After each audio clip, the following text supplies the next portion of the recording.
অনেকদিন পরে কলা বাগানে আসলাম কলা চুরি করতে, যেতে আজকে পাকা কলা পাই। এই যে পেয়েছি পাকা কলা, আজকে তোর খেয়ে পুরো সুবল করে দেবো। অনেকদিন ভুই পান আসা হয়নি, এ কদিন চোরের উৎপাত বেশি এত চোর টোর এসছে কি আবার কলা মারা আসে কি?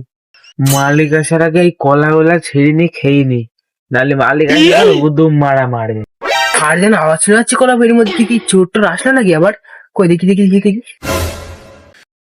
মালিক এই যে ভয় পালি হবে না, পড়তে হবে আমার ভুই।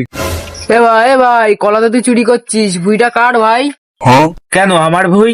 ও ভাই এটা তোমার ভুই ভাই, কিন্তু ভুই তো দেখে মনে হচ্ছে এটা আমার ভুই। না, ওর সঙ্গে ফালতু কথা বেরিয়ে লাভ নেই, মানে মানে কেটে বেরিয়ে, নাহলে ধরতে পারলে মেরে গাঁড় ভেঙে দেবে। কি হলো ভাই বলো, এটা তোমার ভুই ভাই?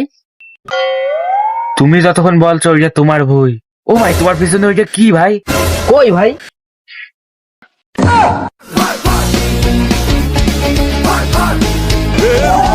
সরে বাচ্চা ধরতে গাড় ভেঙে দেবো, কই দাঁড়া দাঁড়া।